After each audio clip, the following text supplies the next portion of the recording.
Hello students, welcome to this channel. मैं हूं संदीप गुप्ता और बेसिक मैथमेटिक्स फॉर फिजिक्स इस सीरीज में आज मैं आपको ज्योमेट्रिकल सिग्निफिकेंस, ग्राफिकल सिग्निफिकेंस समझाऊंगा डेफिनेट इंटीग्रेशन का। लास्ट लेक्चर मैंने आपको बताया था कि डेफिनेट इंटीग्रेशन एक बहुत ही इंपॉर्टेंट टूल है जो फिजिक्स में हम अप्लाई करते हैं डिफरेंट टाइप के फिजिकल क्वांटिटी निकालने के लिए। ठीक है, तो आज हम इस लेक्चर में डेफिनेट इंटीग्रेशन के कुछ ग्राफिकल और ज्योमेट्रिकल सिग्निफिकेंस समझेंगे और उसके क्या एप्लीकेशन है फिजिक्स में, फिर वो डिस्कस करेंगे। ठीक है, तो स्टार्ट करते हैं। ज्योमेट्रिकल, देखो डेफिनेट इंटीग्रेशन जब मैं बोलता हूं तो डेफिनेट इंटीग्रेशन का मतलब क्या होता है कि अगर आपने एक function F x D x को इंटीग्रेट किया, x के किसी वैल्यू के लिए, मान लो x के वैल्यू मैं लेता हूं, x का वैल्यू x1 से x2 के बीच आपने इंटीग्रेट किया। ठीक है, तो इसका एक फिक्स वैल्यू आता है। मान लो ये वैल्यू d आया, d कोई भी नंबर हो सकता है ना। आपने सॉल्व करके जो वैल्यू आया, मैं उसको d लिखता हूं, d डेफिनेट इंटीग्रेशन के लिए मैंने d लिखा। तो इसका ज्योमेट्रिकल मीनिंग क्या है कि अगर एफ एक्स और एक्स के बीच आपने एक ग्राफ ड्रॉ किया, ठीक है, एफ एक्स को आपने इस एक्सिस में दिखाया और एक्स को हमने इस एक्सिस के अलोंग अगर प्लॉट किया, तो जैसा भी ग्राफ आता है, मान लो कि ग्राफ कुछ ऐसा आया, ठीक है, ग्राफ का शेप कुछ भी हो सकता है, तो मैंने एज्यूम किया चलो ग्राफ का शेप ऐसा है, तो इसमें x क्या दो फिक्स वैल्यू है, लोअर लिमिट x1 और अपर लिमिट x2। तो x1 मान लो यहां पे ये x1 है और यहां पे ये x2 है। ठीक है, तो ये x1 और x2 के बीच में आपने इंटीग्रेट किया तो वैल्यू d आया। तो d का मतलब यहां पे क्या है, d का मतलब ये है कि अगर आपने x1 और x2 के बीच ग्राफ को बाउंड कर दिया, मान लो ये x1 और x2 के बीच में आपने ग्राफ को क्लोज कर दिया, तो x1 और x2 के बीच का ये जो एरिया दिख रहा है जिसको मैंने शेड किया, ठीक है, इसका इस पोर्शन का जो एरिया है वही एक्चुअल में d है। दैट मीन्स d के लिए हम यहां पे क्या लिखेंगे, area under F x curve, F x और एक्स कर्व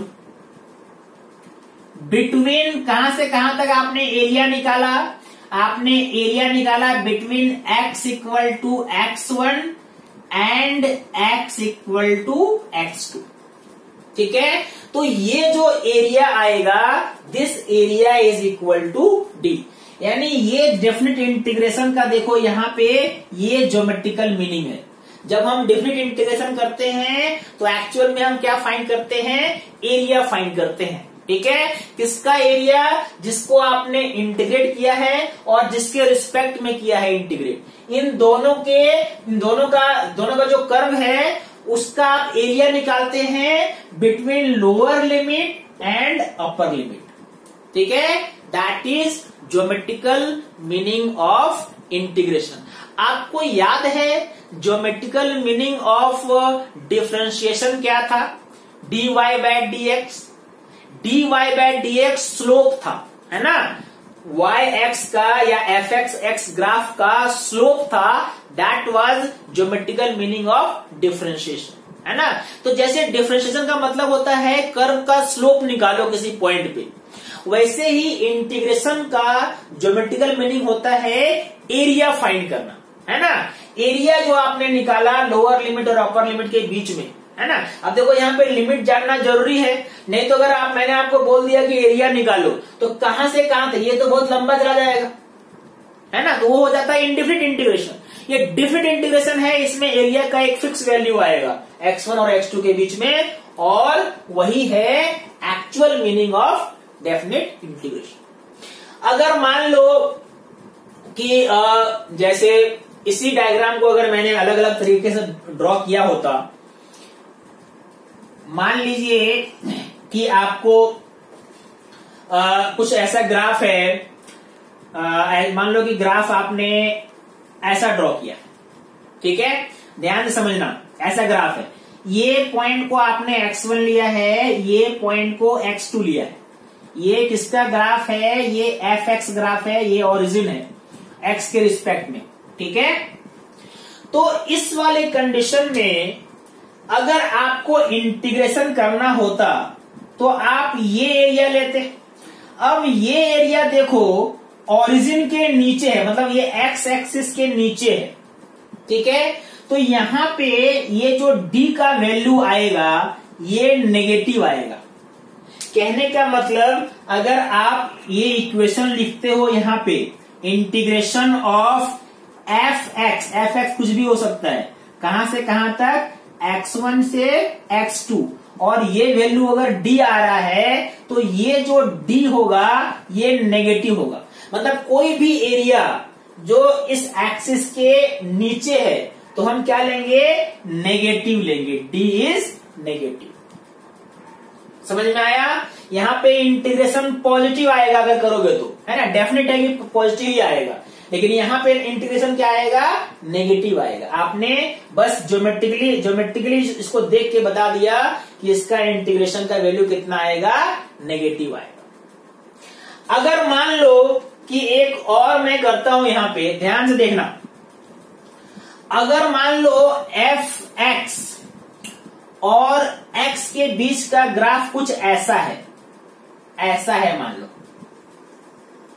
और ये सिमेट्रिकल है, मतलब ये पार्ट और ये पार्ट जो है बिल्कुल एक दूसरे के इक्वल है, और मैंने बोला कि आप x1 और x2 के बीच करो इसको इंटीग्रेट। तो बस चूंकि ये सिमेट्रिकल है तो आपको मालूम है कि ये जितना प्लस में होगा ये इतना माइनस में होगा। यानी अगर मान लो यहां से यहां तक प्लस d आया तो यहां से यहां तक क्या आएगा, माइनस d, और d माइनस d क्या हो गया, 0। यानी ये श्योर है कि जब आप इसको इंटीग्रेट करोगे fx dx from x1 to x2 तो इसका इंटीग्रेशन 0 ही आएगा, क्योंकि ये क्या है, बिल्कुल सिमेट्रिकल है। तो आपने तो यही ज्योमेट्रिकल सिग्निफिकेंस है। आप बस शेप देख के, ग्राफ देख के बता दिया आपने कि इसका इंटीग्रेशन 0 है, फॉर्मूला लगाने का जरूरत नहीं है, ठीक है। एक एग्जांपल से आपको समझाता हूं, तब तक आप इसको नोट करो। ओके, जैसे मान लो कि आप fx की जगह में साइन थीटा है, ठीक है। साइन थीटा और थीटा के बीच का अगर आप देखोगे वेरिएशन तो आपको मालूम है कि जब थीटा 0 तो साइन भी 0। थीटा का वैल्यू जब 90 डिग्री होता है π/2 तो साइन का वैल्यू मैक्सिमम होता है, और साइन का मैक्सिमम वैल्यू कितना होता है, +1। फिर से π/2 पे जब आप आ गए पाई पे तो फिर से साइन पाई का वैल्यू क्या होता है, 0। पाई से आप आ गए यहां पे, ये हो गया 3π/2 मतलब 270 डिग्री। 270 डिग्री में साइन क्या होता है, नेगेटिव होता है, और ये वैल्यू मिनिमम वैल्यू साइन का कितना होता है, -1। और फिर से यहां पे आप पहुंच गए 2π और यहां पे वैल्यू क्या हो गया, 0। तो देखो ध्यान से अगर आप समझ रहे हो इसको, तो साइन का वैल्यू 0 से 1 इंक्रीज करता है, फिर 1 से 0 डिक्रीज, नीचे भी 0 से 1, 0 से -1, -1 से 0। तो क्या ये सिमेट्रिक है कि नहीं बताओ। देखो ये अगर देखोगे तो ये दोनों सिमेट्रिकल है, ये दोनों इक्वल एरिया वाले दिख रहे हैं आपको, ठीक है, क्योंकि जिस हिसाब से इधर बढ़ रहा है उसी हिसाब से इधर भी चेंज हो रहा है। तो इन दोनों का अगर आपने यहां से यहां तक किया होता इंटीग्रेट तो ये मान लो +d आया होता, और यहां से यहां तक करोगे इंटीग्रेट तो क्या आएगा, -d। तो पूरा जब 0 से 2π करोगे तो इंटीग्रेशन क्या आएगा, 0 आएगा, क्योंकि d इसका एरिया, मान लो इसका एरिया +d है, इसका एरिया -d है, तो यहां से यहां तक नेट एरिया कितना हो गया। अगर मैं आपको बोलूं कि total area total area between theta equal to 0 to theta equal to 2 pi, तो ये क्या है, 0 आएगी नहीं, बताओ। और चूंकि टोटल एरिया 0 है इसलिए इंटीग्रेशन भी 0 होगा। यानी आपको बिना आप फॉर्मूला लगाए बोल सकते हो कि integration of sine theta D theta कहां से कहां तक, 0 से 2 पाई, ये 0 ही आएगा। समझ में आई बात? क्योंकि 0 से 2 पाई के बीच के ग्राफ का एरिया क्या है, 0 है। जितना इधर प्लस है उतना इधर माइनस है, इसीलिए एरिया को देख के आप इंटीग्रेशन निकाल सकते हो। यही ज्योमेट्रिकल सिग्निफिकेंस है इंटीग्रेशन का। ठीक है, आप एरिया के हिसाब से इंटीग्रेशन का वैल्यू बता सकते हो। ऐसे ही आप ट्राई करना कॉस के लिए, आप उसका देखो, उसका आंसर आपको आता है कि नहीं, समझ में आता है कि बिल्कुल फील आना चाहिए, है ना। अब मैं आपको समझाता हूं इसका फिजिक्स में क्या सिग्निफिकेंस है और फिजिक्स वाले कुछ क्वेश्चन डिस्कस करता हूं। देखो, फिजिक्स में इसके बहुत सारे एप्लीकेशन हैं। मैं 2-3 आपको एप्लीकेशन लिख के समझाता हूं, फिर उस पर हम लोग कुछ क्वेश्चंस करेंगे। जैसे आपको मालूम है, डिस्प्लेसमेंट निकालने के लिए आप क्या करते हैं, वेलोसिटी को इंटीग्रेट करते हैं, VDT। इसका मतलब अगर हम ज्योमेट्रिकली देखें तो हम क्या बोल सकते हैं कि अगर हमारे पास V और T का ग्राफ है, V और T का ग्राफ है और निकालना है आपको डिस्प्लेसमेंट, ठीक है। अगर मान लो VT का ग्राफ ऐसा है और आपको निकालना है डिस्प्लेसमेंट निकालना है आपको T1 से T2 के बीच, तो आप क्या करेंगे, T1 और T2 के बीच इसको बंद करके इसका एरिया निकाल देंगे। ठीक है, ये जो यहाँ पे एरिया आया यही एरिया डिस्प्लेसमेंट होगा। ठीक है, इस एरिया का जो वैल्यू है, area of shaded portion will be equal to displacement. यानी डिस्प्लेसमेंट निकालने का ये ग्राफिकल मीनिंग है। और ये आपने 9th क्लास में पढ़ा है कि area under VT graph equal to displacement या distance travel by the particle. कैसे निकालते हैं, क्यों ऐसा होता है, अब आपको ये समझ में आ जाएगा। दूसरा देखो, वर्क डन जब निकालते हैं हम तो फोर्स FDS, ठीक है, FDS मतलब फोर्स को डिस्प्लेसमेंट के रिस्पेक्ट में डिफरेंशिएट करते हैं। यानी अगर आपके पास फोर्स का और डिस्प्लेसमेंट का ग्राफ दिया है ना, कैसा भी ग्राफ है, मान लो ग्राफ ऐसा है कुछ, ठीक है, ग्राफ मान लो, या चलो मान लो ऐसा ग्राफ है कुछ, कैसा भी ग्राफ हो सकता है, और आपसे पूछा जाएगा कि S1 डिस्प्लेसमेंट के 2 वैल्यू के लिए आप बताओ कितना वर्क डन हुआ। तो S1 और S2 के बीच में इसको क्या करेंगे, क्लोज कर देंगे, और इसका जो एरिया होगा, इसी area, this area will be equal to work. वैसे ही जब आप टोटल चार्ज निकालते हैं तो करंट को करते हैं डिफरेंशिएट टाइम के रिस्पेक्ट में।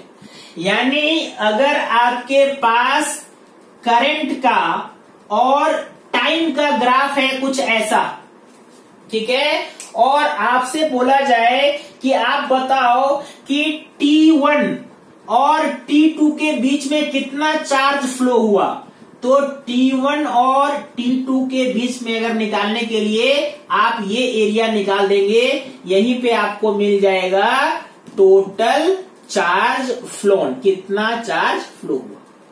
तो ऐसे इंटीग्रेशन बहुत ज्यादा इसका यूज है ना, लगभग हर चैप्टर में यूज करेंगे। तो इसका जो ग्राफिकल मीनिंग है, अगर मान लो क्वेश्चन में फॉर्मूला आपको कुछ वैल्यू नहीं दिया हुआ है, बस ग्राफ से देख के बताना है। एक ग्राफ दिया हुआ है, VT का ग्राफ दिया हुआ है, और आपको निकालना है डिस्प्लेसमेंट, एरिया निकाल दो। आपको फोर्स और डिस्प्लेसमेंट का ग्राफ दिया हुआ है और आपसे पूछ रहा है वर्क डन निकालना है, आपको फाइंड करना है, तो जहां से जहां तक आपको पूछ रहा है वो एरिया फाइंड कर दो। अगर आपको करंट और टाइम के बीच का ग्राफ दिया हुआ है और पूछा जा रहा है कि टोटल चार्ज निकालो, तो फिर से T1 और T2 के बीच में क्लोज करके उसका एरिया निकाल देने से टोटल चार्ज मिल जाएगा। ठीक है, ऐसे बहुत सारे एप्लीकेशंस हैं। आज हम कुछ प्रॉब्लम इसमें डिस्कस करते हैं और देखो। मान लो आपको एक क्वेश्चन दिया हुआ है कि VT graph of a particle, है ना, VT velocity time graph of a particle is shown as, ऐसा दिया हुआ है और इक्वेशन क्या लिखा हुआ है, v is equal to t square और ऐसा ग्राफ है। आपसे पूछ रहा है find displacement of the particle between t equal to 2 second and t equal to 3 second. t equal to 2 second और t इक्वल टू 3 सेकेंड के बीच बताओ डिस्प्लेसमेंट। तो डिस्प्लेसमेंट निकालने के लिए वीटी ग्राफ को क्या करते हो, इंटीग्रेट करते हो और जहां से जहां तक आपको फाइंड करना है ना, 2 से 3 तक, यानी आपको एक्चुअल में इस पार्ट का एरिया निकालना है। ठीक है, यही क्या हो जाएगा, डिस्प्लेसमेंट हो जाएगा। और एरिया निकालने के लिए आप यहां पे क्या लिखोगे, आप लिखोगे displacement equal to integration of v d t. V क्या है, टी स्क्वायर डी टी। कहां से कहां तक, 2 से 3 तक। यानी कितना आना चाहिए, ये हो जाना चाहिए टी क्यूब बाय 3। कहां से कहां तक, 2 से 3। मतलब ये क्या आ जाएगा, एक बार टी की जगह में 3 पुट करेंगे, 3 to the power 3 divided by 3 minus एक बार 2 पुट करेंगे, 2 to the power 3 divide by 3। ये हो जाएगा 27/3 और ये हो जाएगा 8/3, है ना। मतलब 27/3 माइनस 8/3, ये कितना हो गया, 19/3। यानी अगर आपसे ये पूछा जाता ये जो पार्ट है इस पार्ट का एरिया कितना है, तो जो डिस्प्लेसमेंट है वही एरिया है, यानी एरिया भी कितना होता है, 19/3 मीटर स्क्वायर, 19/3 मीटर स्क्वायर।